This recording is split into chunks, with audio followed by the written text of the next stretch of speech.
So one day a nation formed from people who said, forget these people taxing on us, and made their own nation. They eventually became the world's leading superpower alongside the world's most massive nation, the USSR. Today's superpower is called the United States of America. Our great country has fought many wars externally, but after one was started on the interior, many became aggressive. Some spoke out against these leaders, but few took action. A few of these victims were our own presidents. These poor victims were blamed for their decisions, and some accusers violently responded to the situations they believed their leaders put them in. Some of these people killed to prove a point, while others did it to try to induce anarchy-like conditions on our beloved country. Here are victims of these tragedies. The 16th president was sadly assassinated on April 14th, 1865 while watching the play Our American Cousin. He was in the private box alongside his wife, Mary Todd Lincoln, during the time of the incident. That day, as I watched and enjoyed my play, I heard the sound of the door creaking open. But it was unfortunately too late. I'm here, Mr. President. John Wilkes Booth slipped in at 10:15 a.m. and fired his pistol at the president. Sic Sabrataranis. He suffered from broken legs from the jump, but was later treated by Dr. Samuel A. Mudd. The president, on the other hand, was escorted quickly to the nearest motel.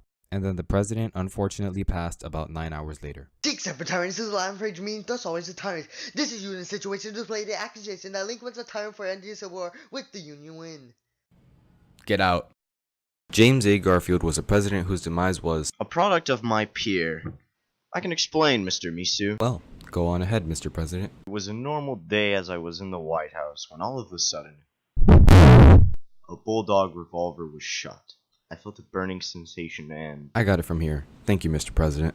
James A. Garfield was shot because of his win in the presidential election. A supporter of the other candidate went after Garfield with a letter saying how he thought the other candidate was better. Geez, you have good lungs. Thanks. Onward.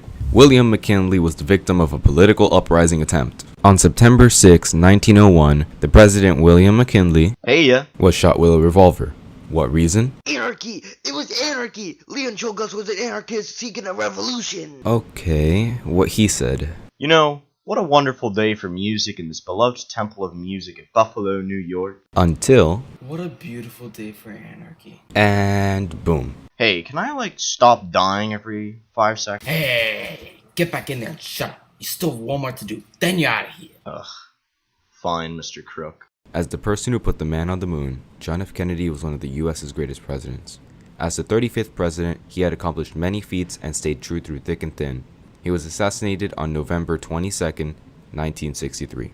He was on his way to a meeting in Texas to resolve some disputes amongst the Democratic Party.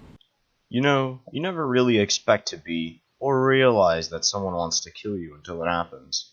I was sitting in the car with my wife when a hole suddenly formed in my throat and a great pain went through me. This was the second of 3 shots that were fired by Lee Harvey Oswald, the first of which he missed, the second having went through Kennedy's throat, and the final shot was in Kennedy's head. Actually, the Kennedy that was shot was a fake dummy of him. The real Kennedy used time travel is currently in the Beta world line. He is alive and still the president in that world line. Hold up, who is this man?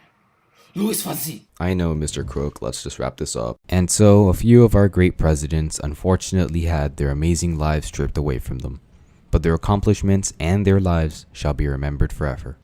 Hey guys, am I done dying yet? Do I finally get my payroll now? Yeah, you're done for today. But what, the presidents are actually alive in an infinity war. Who let this man into the studio? That's it, I'm calling security. Security?